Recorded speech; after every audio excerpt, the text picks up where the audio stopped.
من تزكى وذكر اسم ربه فصلى بل تؤثرون الحياة الدنيا والآخرة خير وأبقى إن هذا لفي الصحف الأولى صحف إبراهيم وموسى. وقال الله تعالى في مقام آخر ونفس وما سواها فألهمها فجورها وتقواها قد أفلح من زكاها ومن تزكى. تحقیق فلاح پا گیا وہ جو ستھرا ہوا. فلاح قرآن مجید کا ایک لفظ ہے. اس کا لفظی مطلب ہوتا ہے پوشیدہ چیز کا کھلنا. اسی لیے عربی میں کسان کو فلاح کہتے ہیں. تو زمین میں بیج ڈالتا ہے تو زمین کی پوشیدہ صلاحیتیں کھلتی ہیں. جب وہ آدمی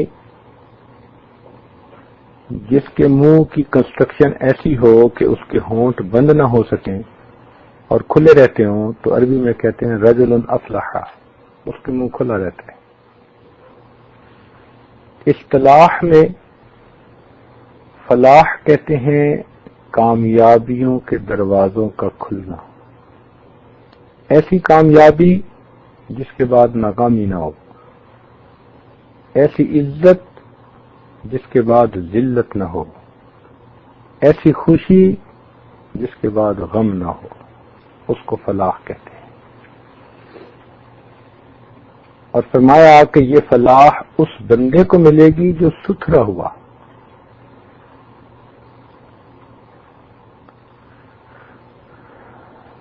ستھرا ہونے کا کیا مطلب؟ کہ جس نے اپنے نفس کے اندر کی خباثتوں کو دور کیا. انسان کے نفس میں اللہ تعالیٰ نے اچھائی کا مادہ بھی رکھا ہے، برائی کا مادہ بھی رکھا ہے. ہر انسان کے دل میں اچھی تمنائیں بھی ہوتی ہیں اور بری تمنائیں بھی ہوتی ہیں. مثلا میں تہجد گزار بن جاؤں، اچھی تمنا. میں نیکوکار بن جاؤں، اچھی تمنا. میرے گھر کا ماحول ٹھیک ہو جائے، اچھی تمنا. میں دوسروں کے کام آؤں، اچھی تمنا. اسی طرح بری تمنائیں بھی ہیں. دنیا میں فقط میری ہی چلے، مجھے ہی پہچانا جائے، میرا ہی ٹیکا ہو، یہ بری تمنائیں ہیں. یہ میں کی علامت ہیں، عجب کی علامت ہیں، تکبر کی علامت ہیں، جس کو اللہ تعالیٰ ناپسند فرماتے ہیں. تو نفس میں ہر طرح کی تمنائیں ہوتی ہیں. اللہ رب العزت چاہتے ہیں کہ بندہ اپنے اوپر نیک تمناؤں کو غالب کرے اور اچھا انسان بن جائے. تو تزکیہ کہتے ہیں پاک ہونا، پاکیزہ ہونا، ستھرا ہونا. دو لفظ ہیں، ایک لفظ ہے تصفیہ اور ایک ہے تزکیہ. تصفیہ صفا سے نکلا ہے، صاف کرنا. تزکیہ کا مطلب ستھرا کرنا. دونوں میں ڈفرنس کیا ہوا کہ فرض کیجئے ونڈو گلاس ڈرٹی ہے، اب آپ اس کے اوپر ایک کپڑا اگر پھیر دیتے ہیں تو وہ کلین ہو گیا. اس کو تصفیہ کہتے ہیں. کیوں؟ کہ وہ جو ڈسٹ لیئر اس کے اوپر بنی ہوئی تھی وہ اوپر تھی، اس نے پینیٹریٹ اندر نہیں کیا تھا. تو بس کپڑے کے ساتھ جب اس کو وائپ کیا تو وہ ساری لیئر ختم ہو گئی، شیشہ صاف ہو گیا. اس کو تصفیہ کہتے ہیں. لیکن اگر کسی کپڑے کے اندر میل آ گئی، وہ ڈرٹی گندا ہو گیا، اب کپڑا پھیرنے سے کام نہیں چلے گا، نہ ہاتھ پھیرنے سے کام چلے گا. اس کا ایک پروسیس ہے. پانی میں ڈالیں، صابن لگائیں، اسے نچوڑیں، 2-4 مرتبہ یہ عمل کریں، اس کے اندر کی میل نکل جائے گی. اس پورے پروسیس کو تزکیہ کہتے ہیں. کہ ہم نے اس کپڑے کو ستھرا کیا. کیوں؟ کہ اب ڈسٹ جو تھی وہ کپڑے کے اندر پینیٹریٹ کر چکی تھی، وہ اس کا حصہ بن چکی تھی. اس کو نکالنے کے لیے آپ کو زیادہ کام کرنا پڑا. اس لیے دل کا تصفیہ ہوتا ہے اور نفس کا تزکیہ ہوتا ہے. اس کی کیا وجہ؟ کہ گناہوں کی ظلمت جو انسان کے دل پر آتی ہے وہ دل کے اندر نہیں جاتی، وہ دل کے اوپر ایک لیئر بن جاتی ہے. کلا بل ران علی قلوبہم ما کانوا یکسبون. کیوں نہیں؟ ان کی بدعمالیوں کی وجہ سے ان کے دلوں پہ زنگ لگا دیا گیا. اور سب جانتے ہیں کہ رسٹ جو ہوتا ہے وہ سٹیل کے اوپر ہوتا ہے، سٹیل کے اندر نہیں ہوا کرتا. اسی لیے جب رسٹ ریموور کو اوپر اپلائی کرتے ہیں تو وہ ختم ہو کے سٹیل پہ چمکنے لگ جاتا ہے. تو یہ دو لفظ ہیں. تصفیہ کا لفظ قلب کے لیے استعمال ہوتا ہے اور تزکیہ کا لفظ نفس کے لیے استعمال ہوتا ہے. تو اس کا معنی کیا ہوا؟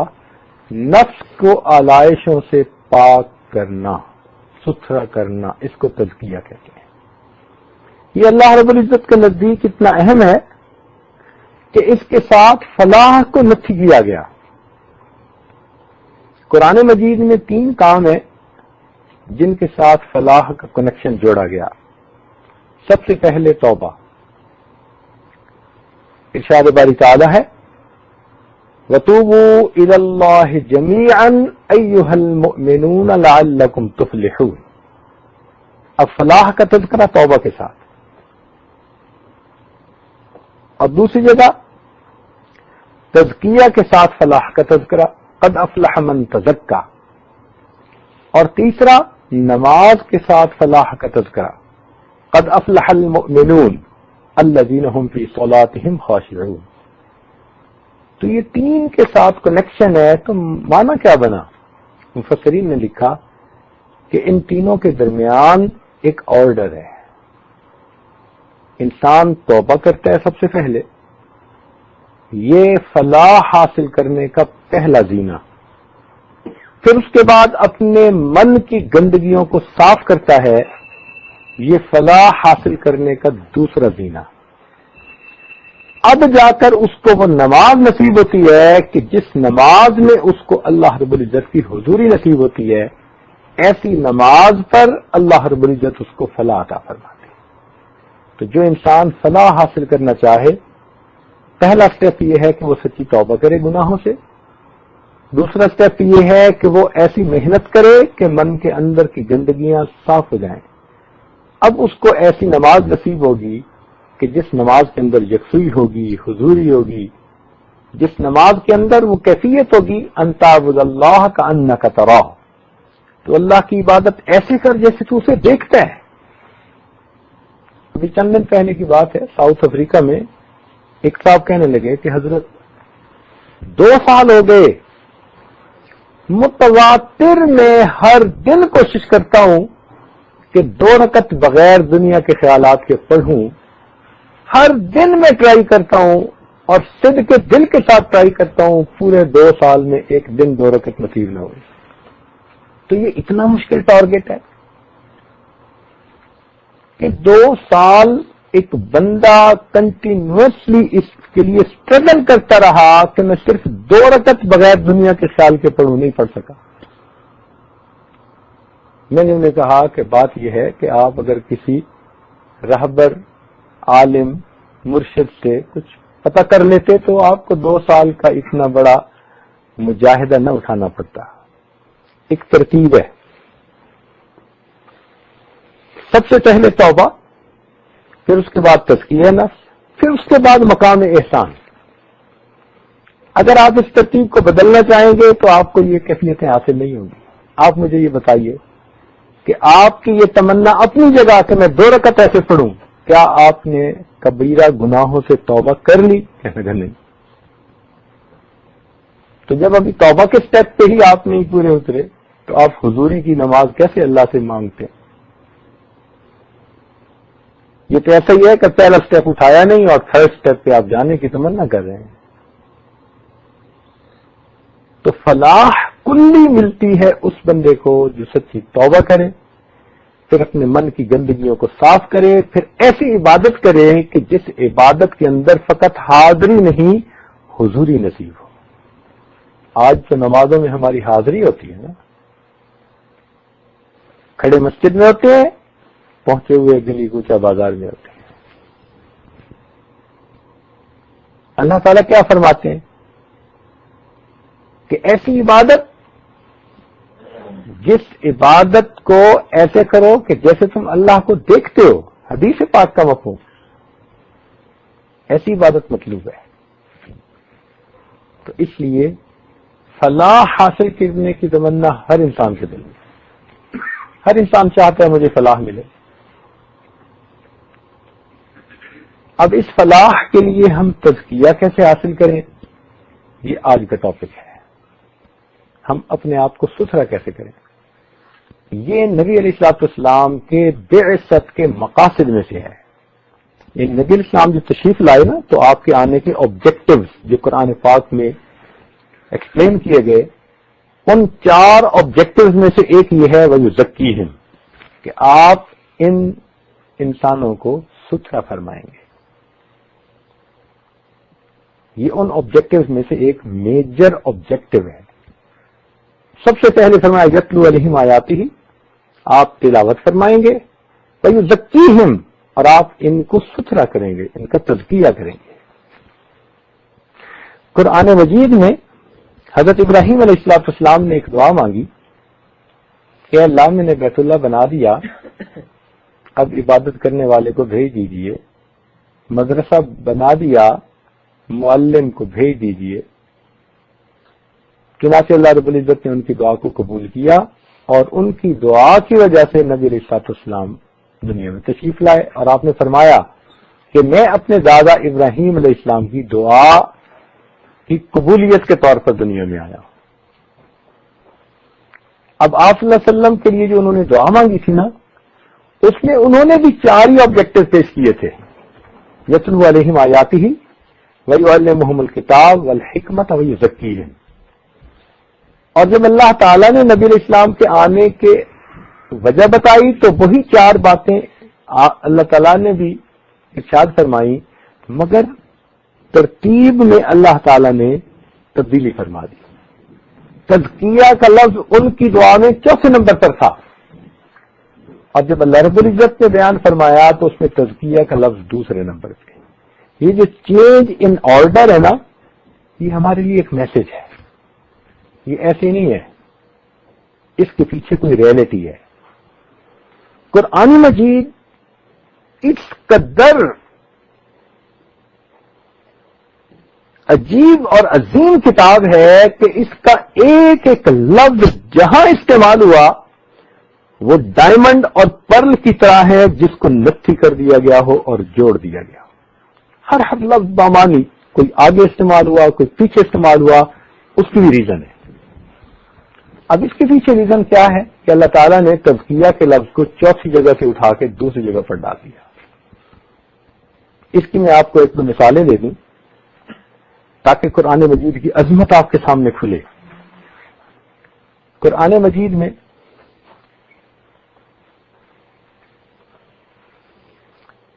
اللہ رب العزت نے فرمایا انسان کی پیدائش کے بارے میں، فَجَعَلْنَاهُ سَمِيعًا بَصِيرًا، ہم نے اس انسان کو سمیع اور بصیر بنایا۔ تو جہاں بھی قرآن مجید میں لفظ استعمال ہوا نا، سمیع کا لفظ پہلے، بصیر کا لفظ بعد میں، یعنی ہم نے اس کو سماعت عطا کی اور ہم نے اس کو بصارت عطا کی۔ اب اس کے پیچھے ایک عجیب سائنٹیفک ریزن ہے۔ ڈاکٹر حضرات تشریف فرما ہے، بچہ جب اپنے ماں کے پیٹ میں پیدا ہوتا ہے تو سب سے پہلا آرگن جو اس کی باڈی میں بنتا ہے وہ اس کے ایئرز ہوتے ہیں، اس کے بعد اس کی آنکھیں بنتی ہیں۔ کیوں؟ ریزن اس کی یہ کہ یہ جو کانوں کے اندر کینال ہوتی ہے نا، اس کے اندر لیکوڈ ہوتا ہے، اور اس لیکوڈ کے ذریعے انسان اپنے بیلنس کو برقرار رکھتا ہے، سر کے بیلنس کو۔ اب مجھے جو اپنا سر میں نے سیدھا رکھا ہوا ہے، کیوں؟ میں اپنے سر کو دیکھ تو نہیں رہا کہ یہ رائٹ اینگل پہ ہے یا نہیں ہے۔ وہ جو کینال کے اندر لیکوڈ ہے وہ بیلنس ہوتا ہے، اور اس کا سگنل دماغ کو جاتا ہے، اور دماغ ڈیسائیڈ کرتا ہے کہ میرا سر بالکل اسٹریٹ ہے۔ تو آنکھیں بند ہو یا کھلی ہو، دماغ سر کے بیلنس کو ٹھیک رکھتا ہے۔ کیونکہ باڈی کا بیلنس کو ٹھیک رکھنا تھا، اس لیے پروردگار عالم نے سب سے پہلے انسان کے کانوں کو بنایا، اس کے بعد اس کی آنکھوں کے آرگن کو بنایا۔ اب بتائیے 1400 سال پہلے ماں کے پیٹ میں بچہ پیدا ہو رہا ہے، کس کو کیا پتا کہ آنکھیں پہلے بن رہی ہیں یا اس کے کان پہلے بن رہے ہیں؟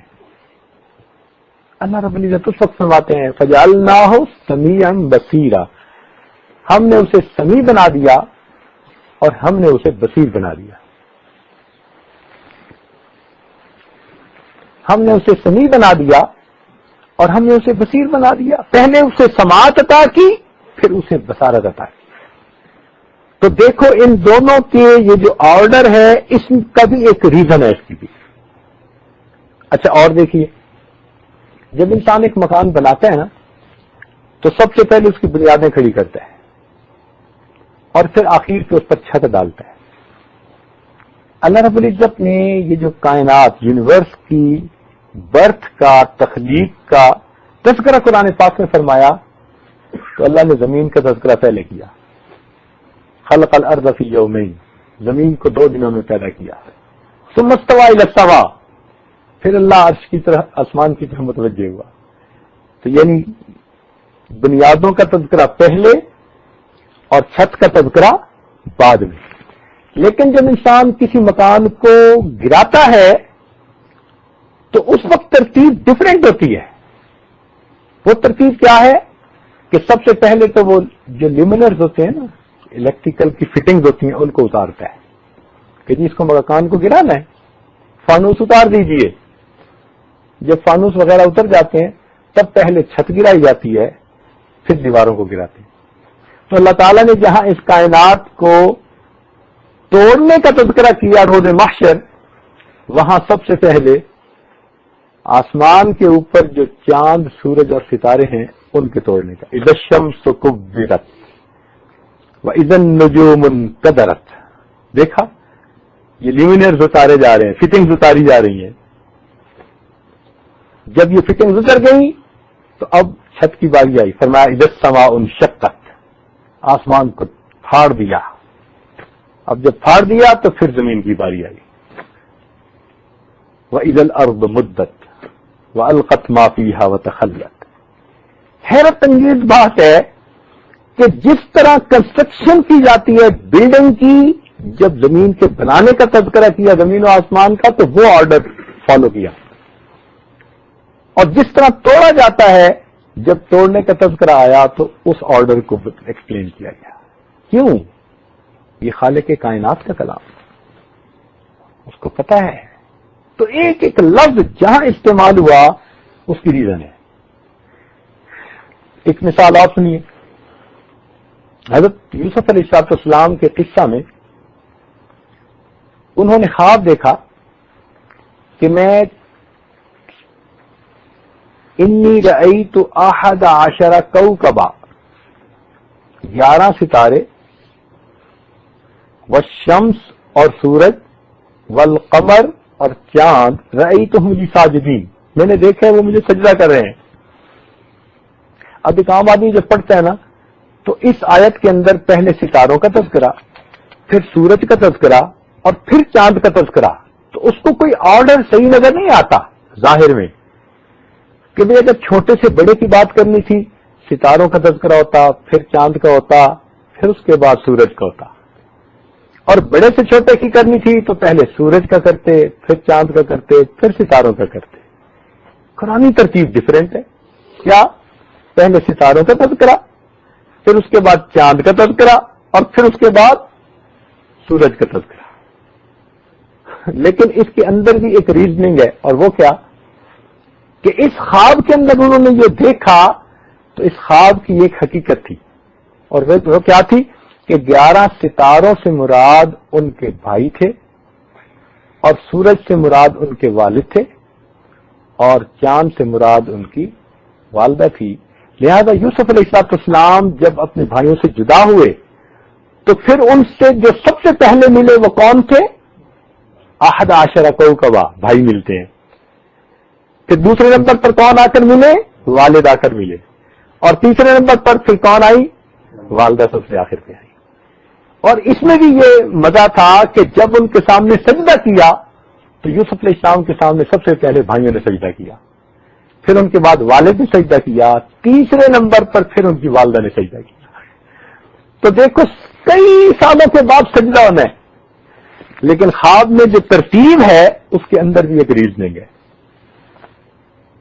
تو جب قرآن کا طالب علم دیکھتا ہے نا کہ ایک ایک لفظ جہاں فٹ ہے، یوں لگتا ہے نگینے کو جڑ دیا گیا ہے۔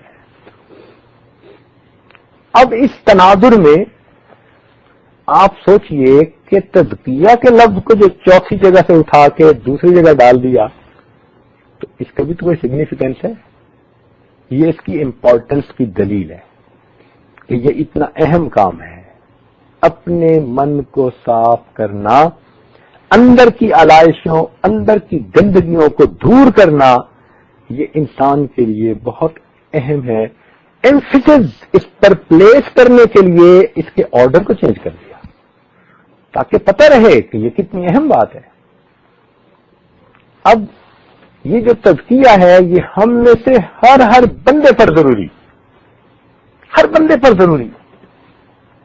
جیسے ہمارے فرض منصبی ہوتے ہیں تو تزکیہ کا حاصل کرنا ہر بندے کا فرض منصبی ہے۔ انسان کے اندر بیماریاں ہیں، روحانی بیماریاں، جسمانی بیماریوں کو تو ہم سب جانتے ہیں، اس کو تو ڈائبٹیز ہے جی، اس کو ہائی کولیسٹرول پرابلم ہے جی، اس کو بلڈ پریشر کی پرابلم ہے جی، اس کو کڈنی پرابلم ہے جی، یہ اس کی فزیکل ڈیزیزز ہیں۔ کچھ اسپرچل ڈیزیزز ہوتی ہیں، مثلا ایک انسان کے اندر حسد ہے، بغض ہے، کینہ ہے، تکبر ہے، عجب ہے، یہ سب کی سب اس کی باطنی بیماریاں ہیں۔ اللہ تعالیٰ نے قرآن مجید میں ان کو بیماریوں سے تعبیر فرمایا فی قلوبہم مرض، ان کے دلوں کے اندر مرض ہیں، فزادہم اللہ مرضا۔ اے نبی الاسلام کی بیویوں، تم پردہ کیا کرو، فیطمع الذی فی قلبہ مرض، ایسا نہ ہو طمع کرے وہ بندہ جس کے دل کے اندر مرض ہے۔ تو معلوم ہوا کہ جب غیر عورت کی طرف آنکھ اٹھا کے کسی کے دل کے اندر خواہش اٹھتی ہے، یہ دل کے مرض کی علامت ہوتی ہے، نگاہ ناپاک ہوتی ہے، اندر مرض ہے، اندر روگ ہے۔ اس روگ کی وجہ سے انسان غیر محرم کو ایسے دیکھتا ہے جیسے شکاری کتا کسی چیز کو دیکھ رہا ہوتا ہے، یہ اندر کی بیماری۔ اب ان بیماریوں کو دور کر دینا اس کو تزکیہ کہتے ہیں۔ اب یہ بیماریاں کیسے دور ہوں؟ اس کے لیے معالج کی ضرورت ہوتی ہے۔ دنیا کے اندر جب بھی کوئی بندہ بیمار ہوتا ہے کوئی کتاب اٹھا کے نہیں دیکھتا کہ جی میں اپنی بیماری کی ڈیٹیلز پڑھ کے پریسکرپشن خود کروں، نہ نہ نہ، بڑے سے بڑے ڈاکٹر کو دیکھا وہ بھی دوسروں سے ریکمنڈیشن لے لیتا ہے، کہتے ہیں جی اپنی بیماری کو بندہ خود نہیں علاج کر سکتا، دوسرے سے علاج کروانا اچھا ہوتا ہے، تھرڈ پرسن کی اوپینین دی۔ اسی طرح انسان اگر اپنی بیماریوں کا علاج کرنا چاہے تو وہ خود علاج نہیں کر سکتا، کسی مربی کی، کسی ڈاکٹر کی، کسی طبیب کی ضرورت ہوتی ہے۔ تو جیسے دنیا میں جسمانی بیماریوں کے طبیب ہوتے ہیں، ایسے ہی دنیا میں روحانی بیماریوں کے بھی طبیب ہوتے ہیں۔ ان روحانی بیماریوں کے جو طبیب ہوتے ہیں ان کو مشائخ کہتے ہیں۔ یہ وہ حضرات ہوتے ہیں جنہوں نے خود کسی اللہ والے کی صحبت میں وقت گزارا اور اس فن کو سیکھا، کیونکہ فن استاد کے بغیر نہیں سی۔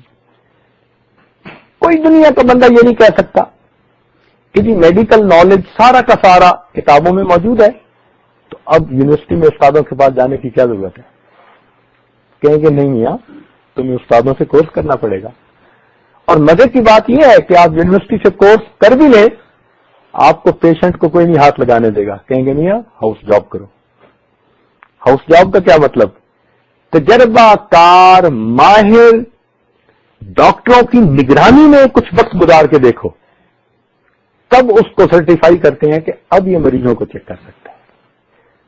تو جس طرح دنیا میں جسمانی بیماریوں کے علاج کے لیے پہلے استادوں سے علم حاصل کرنا ضروری, پھر استادوں کے زیر سایہ کام کرنا ضروری, اس کے بعد سے اس کو موقع دیتے ہیں ٹریٹمنٹ کا. اسی طرح ہمارے مشائخ کا بھی معاملہ کہ وہ انسان کو پہلے دین کا علم سکھاتے ہیں, پھر اپنی صحبت میں رکھ کر اس بندے کا پرکھ کرتے ہیں, ناپ تول کرتے ہیں, اور جب دیکھتے ہیں کہ اب اس کے اندر اتنی استعداد اتنی قابلیت پیدا ہو چکی ہے کہ اب یہ ٹریٹمنٹ کر سکتا ہے, پھر اس کو انڈورس کر دیتے ہیں کہ ہاں یہ بندہ آج کے بعد لوگوں کو اللہ اللہ سکھا سکتا ہے. ایسے حضرات سے پھر باطن کا علاج کروانا پڑتا ہے. اور یہ حضرات جو باطن کا علاج کرتے ہیں تو کیسے کرتے ہیں؟ کوئی اٹھک بیٹھک کرواتے ہیں, یعنی دند بیٹھ کے نکلواتے ہیں؟ نہیں. حدیث پاک میں آتا ہے ذکر اللہ شفاء القلوب, اللہ تعالی کا ذکر دلوں کے لیے شفا ہے. یہ حضرات ذکر کے ذریعے سے ان بیماریوں کا علاج کرواتے ہیں. کسی کو کوئی ذکر بتایا, کسی کو کوئی ذکر بتایا, ہر بندے کی بیماری کے مناسب اس کو ذکر بتاتے ہیں, اور اس ذکر کی وجہ سے اللہ رب العزت اس کو شفا عطا فرما دیتے ہیں. اس کو تزکیہ نفس کہتے ہیں. لہذا تزکیہ نفس حاصل کرنے کا ایک طریقہ تو یہ کہ انسان دنیا کے اندر کسی ایسے دلوں کے طبیب کی خدمت میں بیٹھے, اپنے دل کے روگ کھولے, پرسکرپشن لے اور اس دوائی کو استعمال کرے, اور دوائیوں کو استعمال کر کے ایک ایسے مقام پہ آئے کہ جہاں اندر کی گندگیاں صاف ہو جائیں. اور یہ طریقہ سب سے آسان ہے, سب سے آسان ہے یہ طریقہ. اور اگر انسان نے یہ طریقہ اختیار نہ کیا تو پھر ایک آپشن اور بھی ہے, اور وہ آپشن کیا ہے کہ اگر اس آدمی کو دنیا میں موت آ گئی اور یہ کلمہ گو تھا مگر باطن میں مرض تھی, باطن میں بیماریاں تھیں, اب اس کلمے کی برکت سے اللہ رب العزت پھر آخرت میں اس کا تزکیہ کریں گے.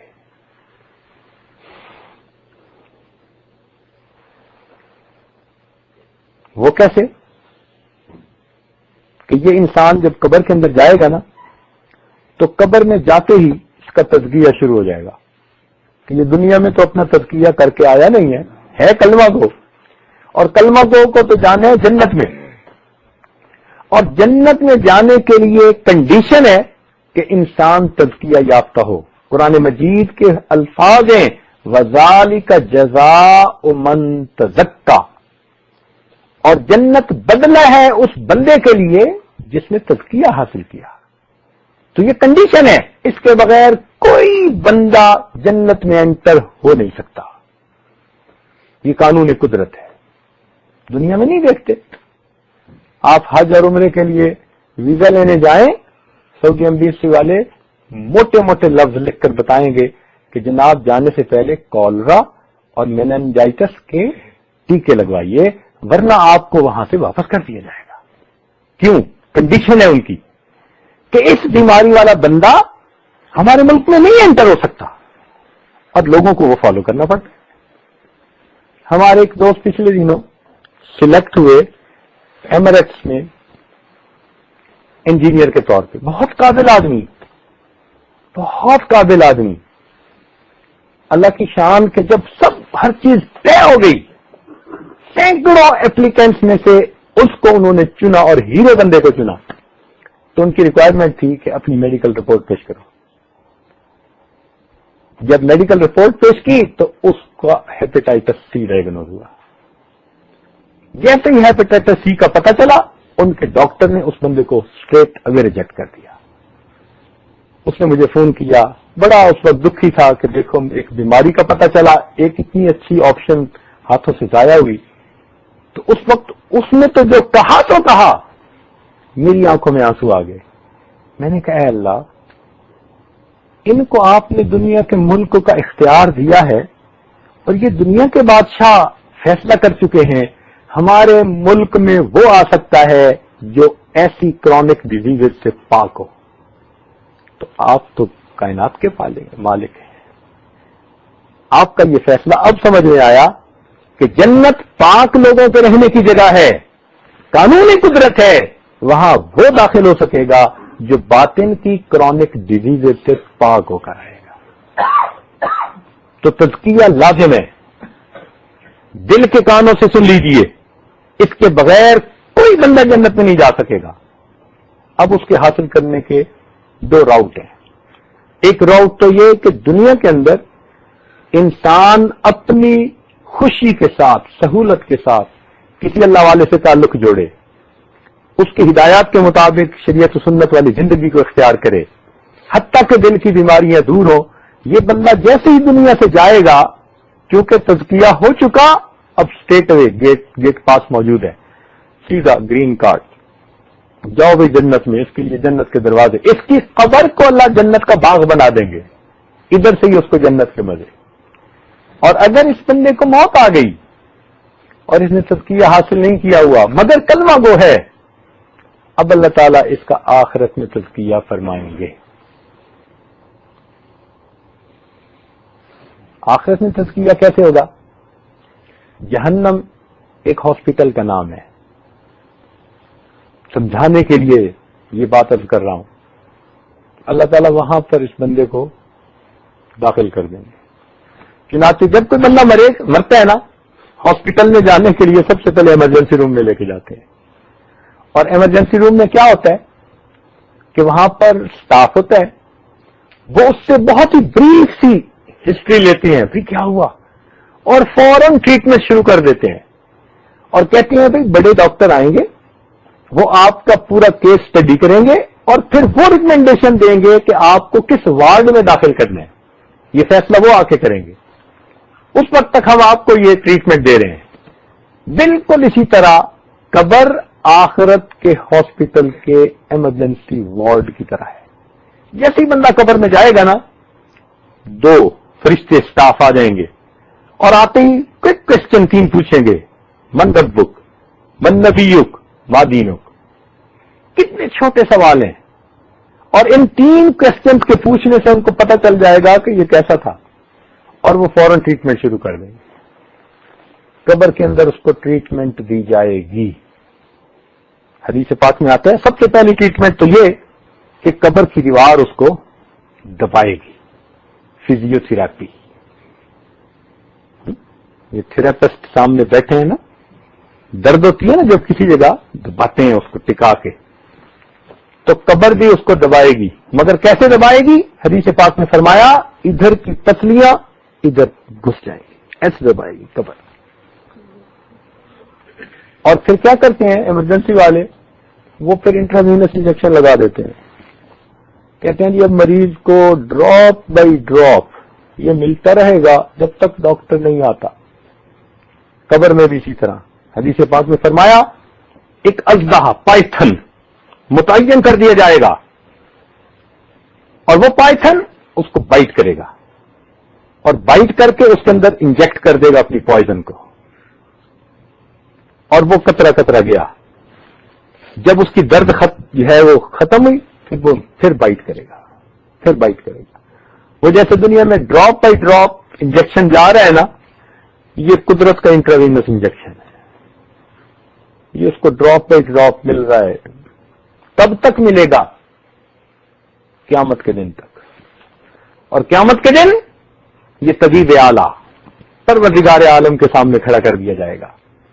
اب اللہ تعالیٰ اس سے پھر ڈیٹیلڈ ہسٹری پوچھیں گے، کہیں گے بتا تو نے زندگی کیسے گزاری، جوانی کیسے گزاری، کہاں سے علم حاصل کیا، نہیں تم نے اپنے علم پہ کتنا عمل کیا، کہاں سے مال کمایا، کہاں پہ خرچ کیا. یہ پوری ڈیٹیل ہسٹری پوچھی جا رہی ہے. پھر اس کی فائل کو بھی اسٹڈی کریں گے. اور فائل کا نام نامہ اعمال، اس کو بھی دیکھیں گے کیا لکھا ہوا ہے اس کے اندر، اور دیکھ کے پھر آپ فیصلہ کریں گے کہ اس بندے نے کہاں جانا ہے۔ ہاسپٹل کے اندر وارڈ ہوتے ہیں، ایک ہوتا ہے آرڈنری جنرل وارڈ، ایک ہوتا ہے ای سی یو ایکسٹینسو کیئر وارڈ، اور ایک ہوتا ہے ٹرشری کیئر یونٹ، لمبی بیماریوں والے ادھر بھیج دیتے ہیں ٹرشری کیئر یونٹ میں، اور جو بہت ہی اہم بیماریاں ہوتی ہیں ان کو ایکسٹینسو کیئر یونٹ، اور باقیوں کو جنرل وارڈ۔ اللہ تعالی نے بھی 7 وارڈ بنائے ہوئے ہیں۔ ایک وارڈ میں منافق کو بھیجیں گے، جہنم کا سب سے بڑا مریض منافق، ان المنافقین فی الدرک الاسفل من النار، جہنم کے سب سے نیچے درجے میں۔ پھر اس کے بعد مشرک کافر آئے گا، مشرک آئے گا، پھر اس کے بعد فلاں فلاں، ایک پوری ڈیٹیل ہے اس کی۔ اس طرح ان کو، اور جو عام گناہگار مومن ہوں گے ان کو سب سے اوپر کے درجے میں جس کا نام جہنم ہے وہاں ان کو رکھا جائے گا۔ اور ویسے بھی دستور ہے، ایک کمرے میں چیزیں رکھنی ہو نا تو سب سے دور اس چیز کو رکھتے ہیں جس کو نکالنے کی ضرورت نہ پڑتی ہو، بہت کم پڑتی ہو، اور جس کو جلدی نکالنا ہو اس کو دروازے کے قریب ہی رکھتے ہیں۔ تو پروردگار عالم ایمان والوں کو تو اوپر والے دروازے کے قریب رکھیں گے، ان کو تو ہم نے کچھ عرصے بعد نکالنا ہے، اور منافق کو سب سے نیچے، اور مشرک کو، اور پھر کافر کو، انہوں نے تو نکلنا ہی نہیں۔ جب ہاسپٹلائز ہوتا ہے نا کوئی بندہ تو اس کی ترتیب یہ ہوتی ہے کہ اس کی اپنے کپڑے اتروا کے اس کو ہاسپٹل کی یونیفارم پہنا دیتے ہیں۔ ہر بڑے ہاسپٹل کا یہ دستور، ان کی اپنی ہے، ٹیوبرکلوزس کے مریض ہونا ہاسپٹلائز ہوتے ہیں، ان کی ایک یونیفارم ہوتی ہے، ان کو پہننی پڑتی ہے۔ شاہانہ لباس چھوڑو، پیشنٹ والے کپڑے پہننا پڑتے ہیں۔ جہنم کی بھی ایک یونیفارم ہے۔ قرآن مجید میں فرمایا سرابیلہم من قطران، گندک کا بنا ہوا لباس۔ فقہا نے لکھا ساری دنیا کے انسان، حیوان، چرند، پرند، جتنے لیونگ اسپیشیز ہیں آدم علیہ السلام سے لے کے قیامت تک آنے والا آخری انسان، سب کے سب ایک جگہ جمع ہوں اور ان کو موت آ جائے اور ان کی ڈیڈ باڈیز گل سڑ جائیں، جتنی بدبو اس جگہ پر ہوگی جہنمی کے کپڑوں میں بدبو اس سے بھی زیادہ ہوگی۔ اتنے بدبودار کپڑے پہننے پڑیں گے۔ اب آج ہم ڈھونڈتے پھرتے ہیں خوشبوؤں کو، یہ کورم ہے، یہ پوائزن ہے، 1 مین شو، چینل 5۔ ہم کہتے ہیں جی خوشبو کے بغیر تو جی پسینے کی بو آتی ہے۔ اب حالت ہماری یہ کہ پسینے کی بو ہم سے برداشت نہیں ہوتی، تو سوچئے اگر کسی جگہ پر کتا مرا پڑا ہو، اس کی لاش گل سڑ جائے تو کتنی بو ہوتی ہے۔ تو جب ساری دنیا کے انسان، حیوان، چرند پرند مرے، ان کی لاشیں گل جائیں کتنی بدبو ہوگی۔ جہنمی کے کپڑوں میں بدبو اس سے بھی زیادہ ہوگی۔ یہ پہننے پڑیں گے، نمبر 1۔ پھر اس کے بعد جب جہنم میں چلا جائے گا تو وہاں پر پھر اس کی ٹریٹمنٹ ہوگی۔ موٹی سی بات ہے کہ جب کوئی بندہ پیشنٹ ہوتا ہے نا، اس کو نارمل لذیذ غذائیں نہیں دی جاتی، اس کو احتیاطی کھانے دیے جاتے ہیں، اور احتیاطی کھانے بے ذائقہ، کڑوے، دنیا جانتی ہے۔ کوئی ڈائبٹیز کا مریض ہے، سویٹ ڈش آپ نہیں کھا سکتے جی۔ اچھا جی کیا کھاؤں؟ کریلے کھاؤ جی۔ لوگوں کے لیے میٹھے، اس کے لیے کڑوے، اور بیچارہ کڑوے کریلے کھاتا ہے۔ بالکل اسی طرح اس جہنمی کی ٹریٹمنٹ کے لیے اس کو غذا دی جائے گی، حدیث پاک میں آتا ہے جہنمی کو بہت زیادہ بھوک لگے گی اور وہ ریکویسٹ کرے گا کہ اللہ کچھ تو مجھے کھانے کے لیے دیں، فرشتوں سے کہے گا تو فرشتے اس کو زقوم لا کے دیں گے. ان شجرۃ الزقوم طعام الاسیم کالمہل یغلی فی البطون کغلی الحمیم. قرآن مجید کی گواہی. زقوم کا پودا، یہ زقوم کا پودا کیا چیز ہے؟ آپ نے دیکھا ہوگا گھروں کے اندر ایک پودا جس کے اوپر کانٹے ہوتے ہیں سبز قسم کا، اتنا کڑوا اگر کسی بندے کی زبان پہ لگاؤ تو 24 گھنٹے تک اس کو اس کی کڑواہٹ محسوس ہوتی رہتی ہے. یہ اس کو کھانے کے لیے دیا جائے گا اور وہ اتنا بھوکا ہوگا کہ زقوم کے اس پودے کو کھائے گا، لیکن جب کھائے گا اس کے کانٹے چبھیں گے، کڑوا ہوگا، نہ اگلتے بنے گی نہ نگلتے بنے گی. اب جب پھنس جائے گا، چوکنگ ہونے لگے گی تو فریاد کرے گا پانی پانی پینے کو دو، مگر پانی تو نارمل نہیں دیا جائے گا. جیسے نزلے زکام کا مریض ہو نا اور گرمی کے موسم میں ٹھنڈا پانی مانگے تو بیوی بھی کہہ دیتی ہے میں ٹیپ واٹر دوں گی آپ کو، اس لیے کہ ٹھنڈا پانی پینے سے آپ کا نزلہ زکام زیادہ ہو جائے گا. شوگر کا مریض ہے اور آ کے کہے جی مجھے 7 اپ کی بوتل چاہیے، 7 اپ پہ نف، کہیں گے جی نہیں آپ تو پانی پیئے سادہ. تو جب یہ بندہ پینے کے لیے مانگے گا تو اس کو بھی دوائی پلائی جائے گی، اور دوائیاں کڑوی ہوتی ہیں. یہ کف سیرپ جو ہوتے ہیں نا کتنا عجیب سا ہوتا ہے. عورتوں کو کف ہو جائے نا تو سیرپ لا کے رکھ دو، وہ ہفتے کے بعد ہی ویسی بوتل پڑی ہوگی، کہتی ہیں آپ خود ہی ٹھیک ہو جائے گی، ہم سے سیرپ نہیں پیا جاتا. بچے منہ بناتے ہیں سیرپ پیتے ہوئے، کڑوا ہوتا ہے.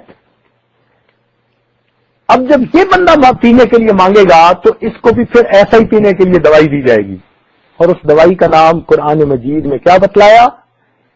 غسلین. قرآن مجید کی آیت ہے وَلَا طَعَامٌ إِلَّا مِنْ غِسْلِينَ لَا يَأْكُلُهُ إِلَّا الْخَاطِئُونَ.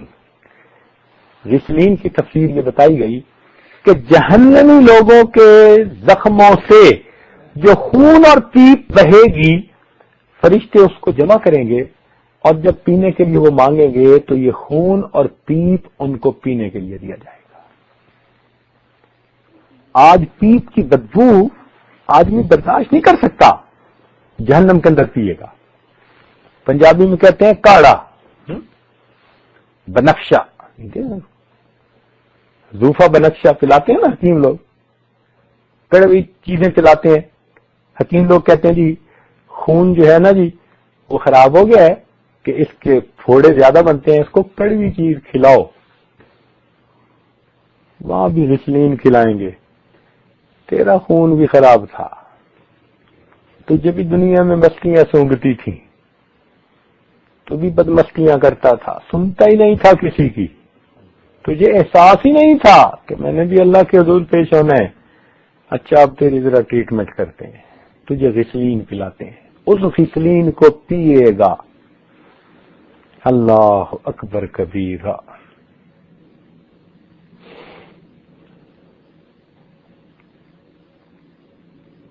پھر اس کے بعد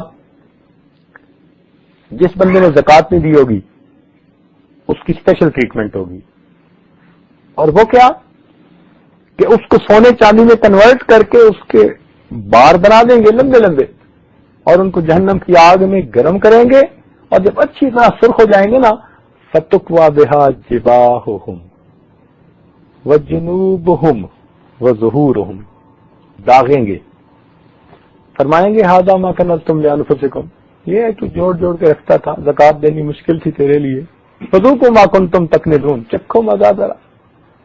دنیا میں بھی ایسا کرتے ہیں نا.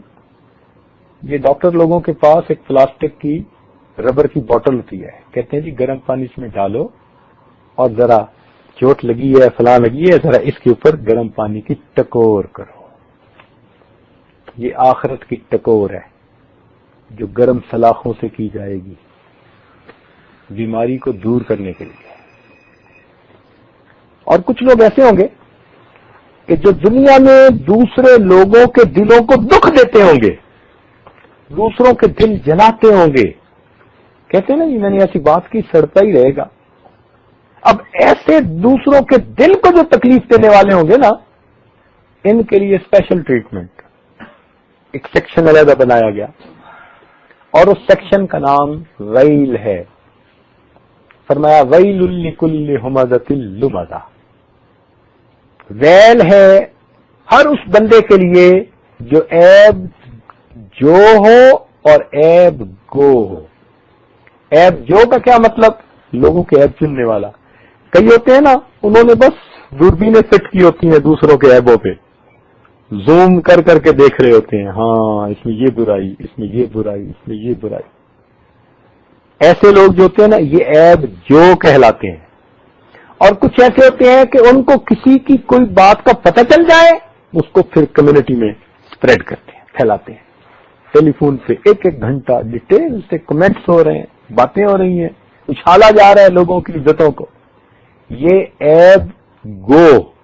تو یہ دو ڈفرنٹ بیماریاں ہیں، عیب جو ہونا اور عیب گو ہونا. اللہ تعالیٰ فرماتے ہیں چونکہ یہ دونوں لوگ لوگوں کے دل دکھاتے تھے، ہم نے ان کی ٹریٹمنٹ کا سیکشن علیحدہ بنا دیا. اور اس میں ہوگا کیا؟ اس میں اس بندے کو آگ کے بنے ہوئے ایک ستون کے ساتھ باندھ دیں گے. جیسے ڈاکٹر لوگ لٹا دیتے ہیں نا، آ جاؤ بھائی لیٹ جاؤ، وہاں ستون کے ساتھ اس کو باندھ دیں گے. ایکس رے لینے والے بھی مشین کے اوپر کھڑا کر دیتے ہیں. اس بندے کو بھی آگ کے ستون کے ساتھ باندھ دیا جائے گا. پھر کیا ہوگا؟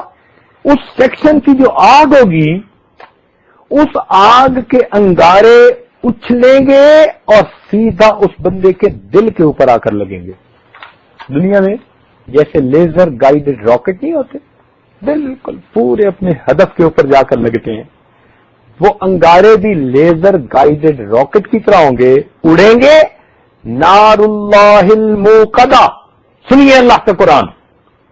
اللہ فرماتے ہیں اس میں اللہ نے ایک آگ جلائی ہوئی ہے، التی تطلع علی الافئدہ، وہ اٹھے گی اور سیدھا بندے کے دل پر جا کر ٹارگٹ کرے گی. یہ لوگوں کے دل جلاتا تھا. آج دنیا میں سینڈ بلاسٹنگ کرتے ہیں کہ نہیں کرتے؟ فنش کرنے کے لیے کسی چیز پر زنگ ہو میل ہو، سینڈ بلاسٹنگ کرتے ہیں، اور سینڈ بلاسٹنگ سے وہ بالکل چیز فنش ہو جاتی ہے. یہ اللہ تعالیٰ کی سینڈ بلاسٹنگ ہے. جہنم کے انگارے اڑ اڑ کے دل پہ پڑ رہے ہوں گے اور اس بندے کے دل کو یوں صاف کیا جائے. تو یہ مختلف ٹریٹمنٹس ہیں. جیسی بیماری ویسی اس کو دوائی مل رہی ہے.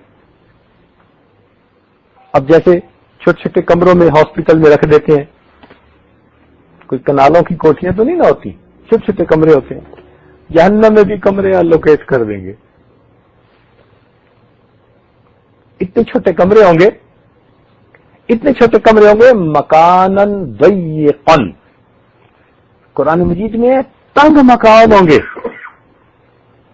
تنگ مکان میں رکھ دیں گے، چل بھائی تجھے ادھر ہی رکھنا ہے. ایک بندہ اور ہوگا جس نے دنیا کے اندر زنا کیا اور توبہ کیے بغیر دنیا سے فوت ہو گیا، مگر تھا کلمہ گو. اس کی ٹریٹمنٹ کے لیے بھی اللہ نے انتظام کیا ہوا ہے.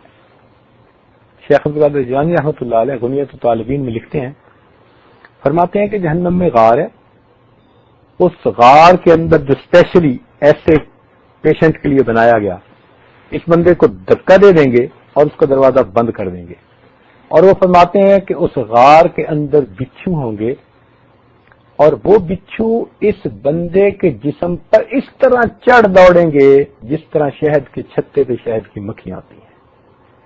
پورے جسم کو وہ کور کر لیں گے اور سب اس کو بائٹ کرنا شروع کریں گے. جیسے انٹروینس انجیکشن دیتے ہیں نا بیماری کے لیے. اس بندے نے ایسا گناہ کیا، اس کے ایک ایک ٹشو نے لذت پائی اور پھر توبہ کیے بغیر مرا. آج اس کے ایک ایک ٹشو میں اس کی ریمیڈی پہنچائی جا رہی ہے.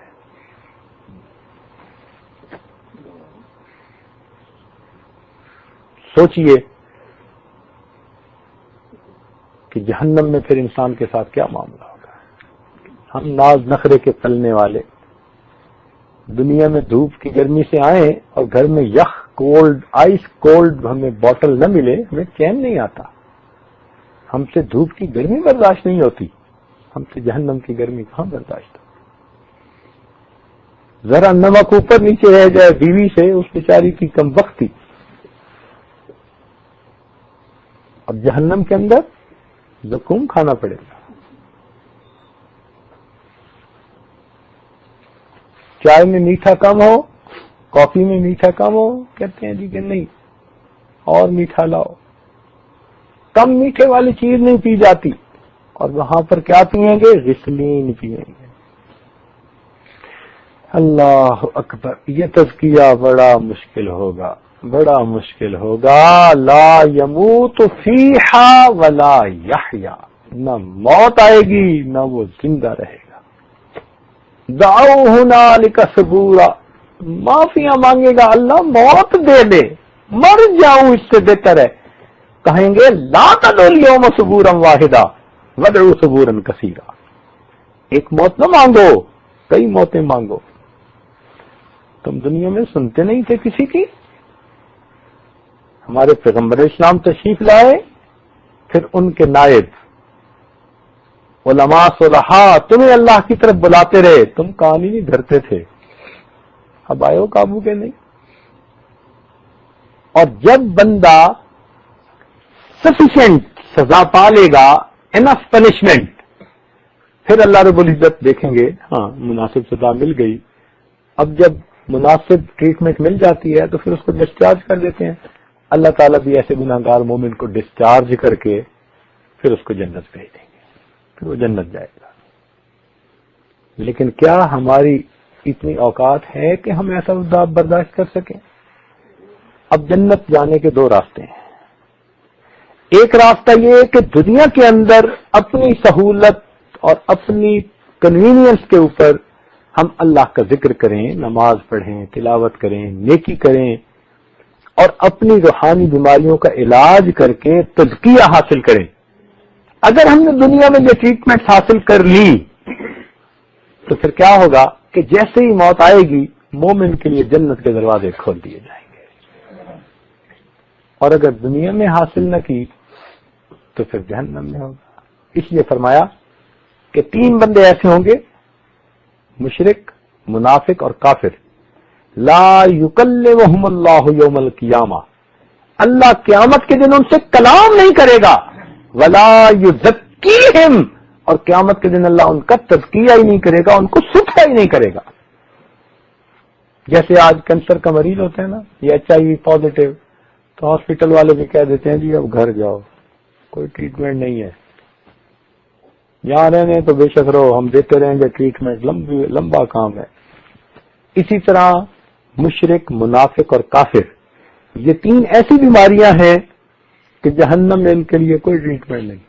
فرمائیں گے پڑے رہو، تمہیں دیتے رہیں گے ٹریٹمنٹ، نہ تمہاری بیماری کبھی ختم ہوگی نہ تم جہنم سے کبھی ڈسچارج کیے جاؤ گے۔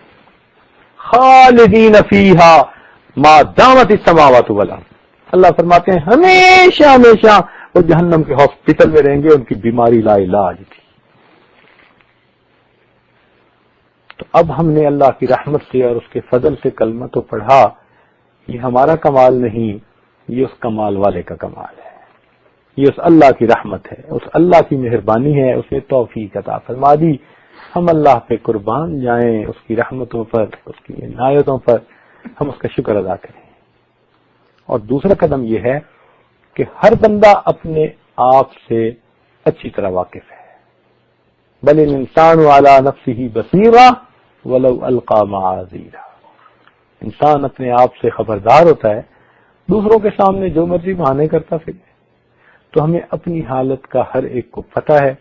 اگر ہم فیل کرتے ہیں کہ ہمارے اندر نفسانی، شیطانی، شہوانی وساوس کی بھرمار ہے، نہ عبادت کے اندر کوئی ذوق ہے، نہ نمازوں کے اندر کوئی حضوری ہے، نہ تلاوت کے اندر یکسوئی ہے، اور ہماری نگاہیں میلی ہیں، دل کے اندر حسد، بغض، کینہ، عجب، یہ سب بیماریاں موجود ہیں، تو بھائی یہ ایک ریڈ انڈیکیشن ہے کہ ہم اس دنیا میں ان بیماریوں کا علاج کروا لیں. اس کے لیے کسی طبیب کو ڈھونڈیں، اور دنیا میں انسان بیماری کے لیے اچھے سے اچھے طبیب کو تلاش کرنے کی کوشش کرتا ہے، کہتا ہے میرا علاج اچھا ہونا چاہیے. تو اپنا علاج ہم دنیا میں کروا لیں تاکہ ہمیں تزکیہ نصیب ہو جائے، اور اس تزکیہ کے صدقے اللہ رب العزت ہمیں اپنی پسندیدہ جگہ جنت عطا فرما دے. ہم اس ہمت والے نہیں ہیں کہ جہنم کی سزاؤں کو بھگت سکیں. کس کی مجال ہے جو دم مارے کہ میں سزاؤں کو برداشت کر سکوں گا؟ نہیں. ہم تو بہت ہی ناز نخرے کے پلے بندے ہیں، بہت ہی زیادہ. تو اس لیے دعا ہے کہ اللہ رب العزت اسی دنیا کے اندر ہمیں نیکوکاری پرہیزگاری کو اختیار کرنے کی توفیق عطا فرما دے. پروردگار عالم ہمارے نفس کی گندگیوں آلائشوں کو یہاں پاک فرما دے، تاکہ جب ہم آخرت میں جائیں تو ہماری قبر کو روضۃ من ریاض الجنہ، جنت کے باغوں میں سے ایک باغ بنا دیا جائے. اسی لیے جب مومن کی جب موت آتی ہے تو حدیث پاک میں آتا ہے کہ جنت کے رومال لائے جاتے ہیں، اور وہ رومال اس کی چھاتی کے اوپر، سینے کے اوپر رکھ دیے جاتے ہیں. اینستھیزیا. دنیا میں آپریٹ کرنا ہوتا ہے نا، اس کو بھی اینستھیزیا دے دیتے ہیں، اس کو درد نہ ہو. مومن کی جان نکالی جائے گی، جنت کی خوشبوئیں آ جائیں گی، سینے پہ رکھ دیں گے، ماشاءاللہ ان کو سونگے گا، ایسا مزہ آئے گا کہ روح نکلنے کا اس کو پتہ ہی نہیں چلے گا. اللہ اکبر، اللہ اکبر. انگلی کٹتی ہے نا، انگلی کتنی درد ہوتی ہے؟ انگلی کٹنے کی کئی دنوں تک درد ہوتی ہے. کیوں؟ علماء نے لکھا یہ درد اس لیے ہوئی کہ جو حصہ کٹ گیا نا اس میں سے روح سمٹ گئی باقی جسم میں. اب جب چھوٹے سے حصے سے روح سمٹی باقی جسم میں تو اتنی درد ہوئی، جب پورے جسم سے روح سمٹے گی پھر کیا ہوگا؟ پھر موت کی تکلیف کیسے ہوگی؟ ہم اس کو امیجن کرے ذرا کیا ہوگا.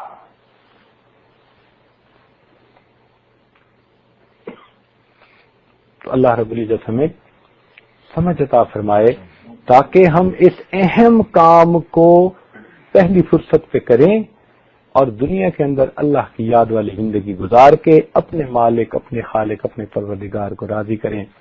میرے دوستو، ہم نے اپنے آپ کو اپنے ہاتھوں سے تباہ کیا ہوا ہے، اپنے آپ کو اپنے ہاتھوں سے مصیبتوں میں ڈالا ہوا ہے. تو ہم تزکیہ نفس حاصل کر لیں تاکہ پروردگار عالم دنیا اور آخرت میں ہمارے ساتھ رحمت کا معاملہ فرما دیں.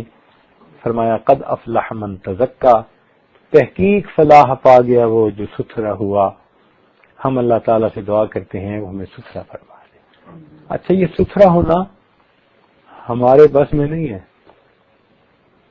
کوشش کرنا ہمارے بس میں ہے. ستھرا کون کرتا ہے؟ اللہ تعالیٰ کرتے ہیں. اس لیے فرمایا وَلَوْلَا فَضْلُ اللَّهِ عَلَيْكُمْ وَرَحْمَتُهُ، اگر اللہ کا فضل اور اس کی رحمت شامل حال نہ ہوتی، ما زکا منکم من احد ابدا، تم میں سے کبھی بھی کوئی ستھرا نہ ہو سکتا.